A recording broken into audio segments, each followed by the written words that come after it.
शादी में आई चुड़ैल। पन्नपुर नाम के एक गांव में शादी चल रही होती है। वाह, मजा आ गया फूफा जी। शादी में क्या खाना बना है, बाराती तो उंगलियां चाटते रह जाएंगे। हाँ, तुमने सही कहा। पनीर की सब्जी का तो कोई जवाब ही नहीं।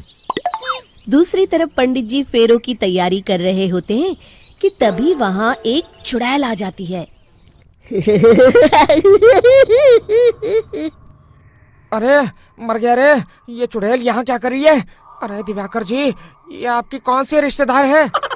अरे मुझे क्या पता, क्या भाग्यवान, कहीं ये तुम्हारे मायके से तो नहीं आई है।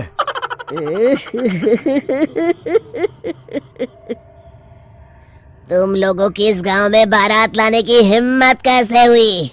मेरे रहते इस गांव में किसी की शादी नहीं हो सकती। अब तुम लोग देखो मैं क्या करती हूँ।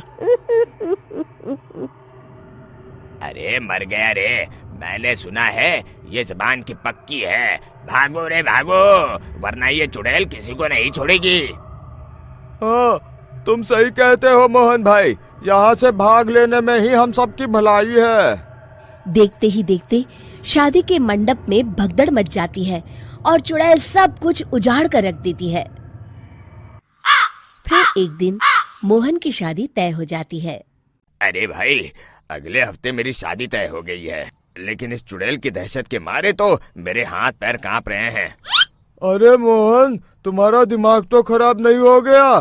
तुम अपने साथ साथ हम सब गांव वालों को भी बलि का बकरा बनाना चाहते हो? उस चुड़ैल के रहते तुमने अपनी शादी के बारे में सोच भी कैसे लिया? देखो गोपाल, डर तो मुझे भी लग रहा है, लेकिन उस चुड़ैल के डर से मैं जिंदगी भर कुंवारा तो नहीं रह सकता।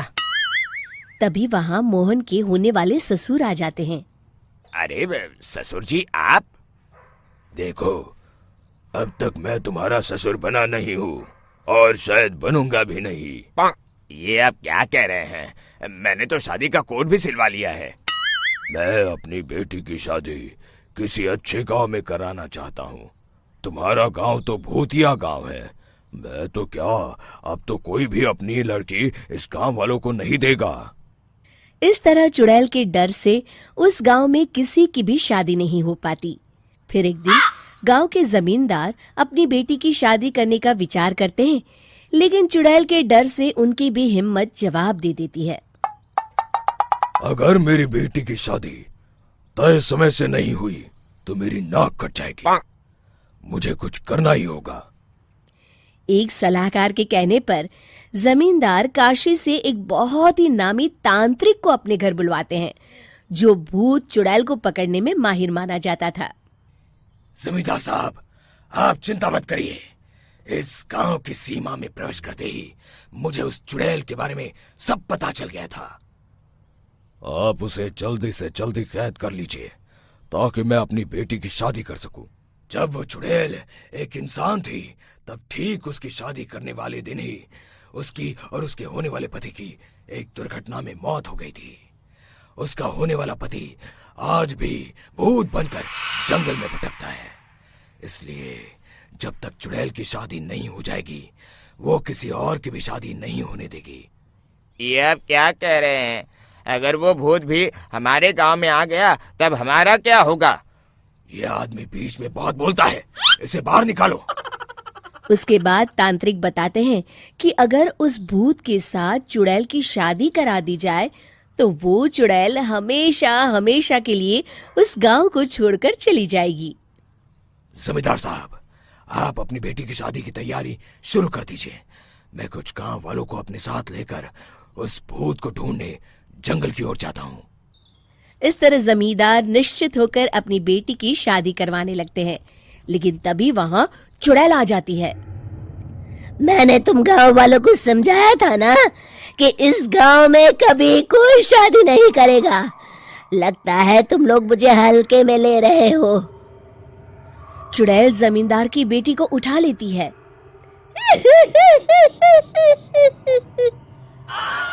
अब देखती हूँ बिना दुल्हन के तुम लोग शादी कैसे करोगे। मैं इसे अपने साथ ले जा रही हूँ। छोड़ मुझे, पिताजी, मुझे बचाइए। अरे कोई मेरी बेटी को बचाओ। तभी तांत्रिक उस भूत को लेकर वहां पहुंचता है। अरे भाग्यवान, रुको, इन मासूमों को परेशान मत करो, मैं आ गया हूँ, अब तुम मेरे साथ चलो। चुड़ैल बहुत खुश हो जाती है।